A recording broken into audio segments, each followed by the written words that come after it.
ನೀವು ಹೇಳಿದ್ರೆ ಓಕೆನಾ?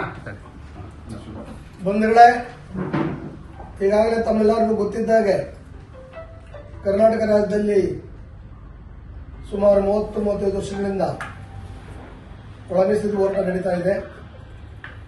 ಇದರ ಉದ್ದೇಶ ಇಷ್ಟೇನೆ, ಎಸ್ಸಿಗಳಲ್ಲಿ ಬರ್ತಕ್ಕಂಥ 101 ಜಾತಿಗೂ ಕೂಡ ಸಮಾನವಾಗಿ ಮೀಸಲಾತಿ ಹಂಚಿಕೆ ಆಗಬೇಕನ್ನೋದೇ ಇದರ ಆಶಯ.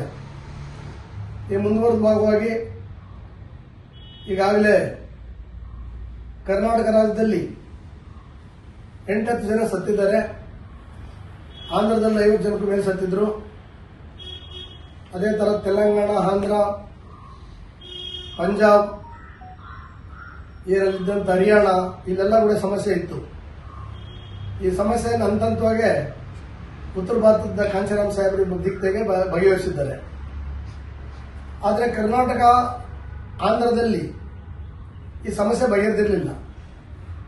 ಹಾಗಾಗಿ ಕರ್ನಾಟಕದಲ್ಲಿ ಕಾಂಗ್ರೆಸ್, ಬಿಜೆಪಿ, ದಳ ಈ ಎಲ್ಲಾ ಪಕ್ಷಗಳು ಕೂಡ ಚುನಾವಣೆ ಬಂದಂತ ಟೈಮಲ್ಲಿ ತಮ್ಮ ಪ್ರಣಾಳಿಕೆಯಲ್ಲಿ ಅಧಿಕಾರಕ್ಕೆ ಬಂದರೆ ನಾವು ಒಳ ಮೀಸಲಾತಿಯನ್ನ ಸೆಂಟ್ರಲ್ ಗವರ್ಮೆಂಟ್ಗೆ ರೆಕಮೆಂಡೇಶನ್ ಅನ್ನು ಮಾಡಿ ಅದನ್ನು ಪಾಸ್ ಮಾಡಿಸ್ತೀವಿ ಅಂತ ಮಾತು ಕೊಟ್ಟಿರ್ತಾರೆ.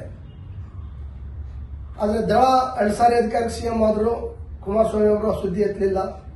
ಯಡಿಯೂರಪ್ಪ ಅವರು 4 ಸಾರಿ ಸಿಎಂ ಆದರೂ ಆ ಸುದ್ದಿ ಎತ್ತಲಿಲ್ಲ. ಸಿದ್ದರಾಮಯ್ಯನವರು 2013ರಿಂದ 2018ರವರೆಗೂ ಅಧಿಕಾರದಲ್ಲಿದ್ದರು. ಅವರು ಮಾಡ್ತೀವಿ ಅಂತ ಮಾಡಲಿಲ್ಲ.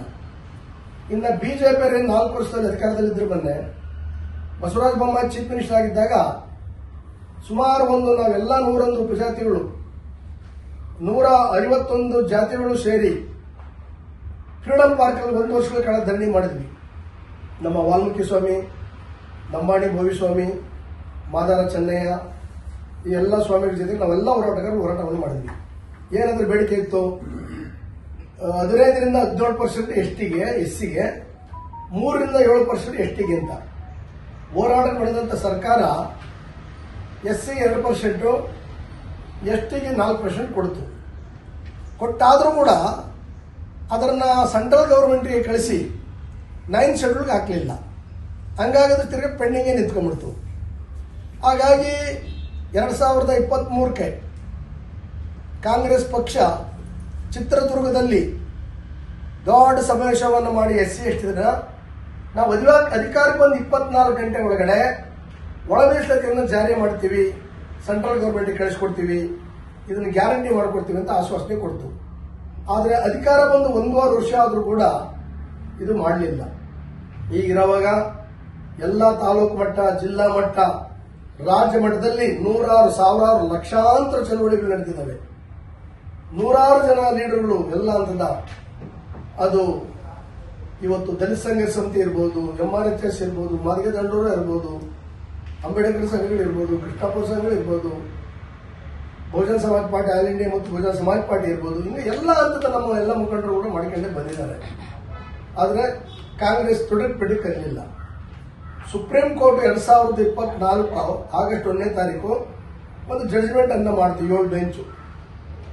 ಒಳ ಮೀಸಲಾತಿಯನ್ನು ಕೊಡಕ್ಕೆ ನಿಮ್ಮ ರಾಜಕೀಯ ಅಧಿಕಾರ ಇದೆ, ನೀವು ಕೊಡಿ ಅಂತ ಹೇಳಿ.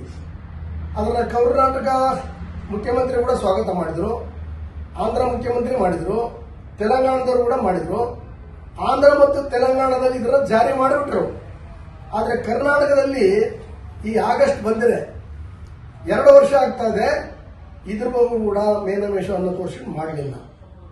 ಇದೇ ಒಂದು ವರ್ಷ ನಾವು ಮಾರ್ಚ್ ತಿಂಗಳಲ್ಲಿ 2025ರಲ್ಲಿ ನಮ್ಮೆಲ್ಲ ನಾಯಕರೇನು ವೇದಿಕೆಯಲ್ಲಿದ್ದಾರೆ, ಇವ್ರನ್ನೆಲ್ಲ ಒಳಗೊಂಡಂಗೆ ಎಲ್ಲ ಸಾಮೂಹಿಕ ನಾಯಕತ್ವದಲ್ಲಿ ನಾವು ದೊಡ್ಡ ಸಮಾವೇಶ ಮಾಡಿದ್ವಿ. ಆಗ ಒಂದು ಮೀಟಿಂಗ್ ಆಯ್ತು ಸರ್ಕಾರ ಮಟ್ಟಿಗೆ. ಅವ್ರು ಕೂಡಲೇ ಮಾಡ್ತೀವಿ ಅಂತ ಹೇಳಿದ್ರು, ಮತ್ತೆ ವರ್ಷ ಕಳೆದು ಮಾಡಲಿಲ್ಲ. ಇವಾಗ ಇದೇ ತಿಂಗಳು 12ನೇ ತಾರೀಕು ಸುಮಾರು 40ರಿಂದ 50,000 ಜನ ಬೆಂಗಳೂರಿಗೆ ಬಂದು ಒಂದು ಉಗ್ರವಾದ ಪ್ರತಿಭಟನೆಯನ್ನ ಮಾಡಿದರು. ಆ ಮಾಡಿದಂಥ ಸಮಯದಲ್ಲಿ ಮುಖ್ಯಮಂತ್ರಿಗಳು ವಿಧಾನಸೌಧಕ್ಕೆ ಕರೆದು ನಮ್ಮೆಲ್ಲ ಲೀಡರ್ಗಳನ್ನ ಇವತ್ತು ಆ ಸಭೆಯಲ್ಲಿ ಏನಿವತ್ತು ಅಂಬಣ್ಣವರಿದ್ರು, ಅದೇ ತರ ಪ್ರಸಾದ್ ಅವರಿದ್ರು, ಮೂರ್ತಿ ಇದ್ರು, ಆರ್ಯಂ ಅವರಿದ್ರು, ಬಸವರಾಜ್ ಅವರಿದ್ರು, ನಮ್ಮೆಲ್ಲ ನಾಯಕರು ಕೂಡ ಮೌರ್ಯ ಗಿವ್ರ ನಾವೆಲ್ಲರೂ ಕೂಡ ಇದ್ವಿ. ಸುದೀರ್ಘವಾಗಿ 1 ಗಂಟೆಗಳ ಕಾಲ ಚರ್ಚೆ ಮಾಡಿ ನೀವು ಇದನ್ನ ಧರಣಿಯನ್ನ ವಾಪಸ್ ತಗೊಳ್ರಿ, 27 ನನಗೆ ಅವಕಾಶ ಮಾಡಿಕೊಡಿ, 27ಕ್ಕೆ ಯಾವುದೇ ಕಾರಣದಿಂದ ನಾನು ಮಾತಿಗೆ ತಪ್ಪದಿಲ್ಲ. ಒಂದು ವಿಶೇಷವಾದ ಸಂಪುಟವನ್ನು ಕರೆದಿದ್ದೀವಿ, ಆ ಸಂಪುಟದಲ್ಲಿ ತೀರ್ಮಾನ ಮಾಡ್ತೀವಿ ಅಂತ. 12ನೇ ತಾರೀಕು ಅಷ್ಟು ದೊಡ್ಡ ಕಾರ್ಯಕ್ರಮ ಮಾಡ್ತಕ್ಕಂಥ ಒಂದು ಅನಿವಾರ್ಯ ಯಾಕೆ ಬಂತು ಅಂತ ಹೇಳಿದ್ರೆ, ಸುಮಾರು ಹುಬ್ಳಿನಲ್ಲಿ ಜನರಲ್ ಕ್ಯಾಸ್ಟ್ ಯುವಕರು ನಿರುದ್ಯೋಗಿಗಳು ಏನಿವತ್ತು 2,84,000 ಹುದ್ದೆ ಖಾಲಿ ಇದೆ, ಅದನ್ನ ಭರ್ತಿ ಮಾಡಿ ನಮಗೆ ಏಜ್ಗಳಾಗ್ತದೆ ಅಂತ ಪ್ರೊಟೆಸ್ಟ್ ಮಾಡಿದ್ರು. ಒಂದಿನ ಪ್ರೊಟೆಸ್ಟ್ ಮಾಡಿದ್ರು, 2ನೇ ದಿನಕ್ಕೆ ಅವರು ಕ್ಯಾಬಿನೆಟ್ ಕರೆದ್ಬಿಟ್ಟು ಡಿಸಿಷನ್ ಮಾಡಿ ಅಪಾಯಿಂಟ್ಮೆಂಟ್ ಮಾಡ್ಬೇಕಂತ. ಅದಕ್ಕೆ ನಮ್ದೇನು ವಿರೋಧ ಇಲ್ಲ, ನಾವು ಸ್ವಾಗತಿಸ್ತೀವಿ. ಮಾಡಂತ ಟೈಮಲ್ಲಿ ಫಸ್ಟ್ ಬ್ಯಾಚ್ ಅಲ್ಲಿ 56,400 ಚಿಲ್ಲರೆ ಏನೋ ನೋಟಿಫಿಕೇಶನ್ ಮಾಡಿದರೆ ಕೆಲಸ ಮಾಡಕ್ಕೆ ಹೊರಟ್ಬಿಟ್ಟಿದ್ರೆ ಆಲ್ರೆಡಿ ಎಲ್ಲ ಇಲಾಖೆ ಅಂತ ನಮಗೆ ಮಾಹಿತಿ ಬಂತು.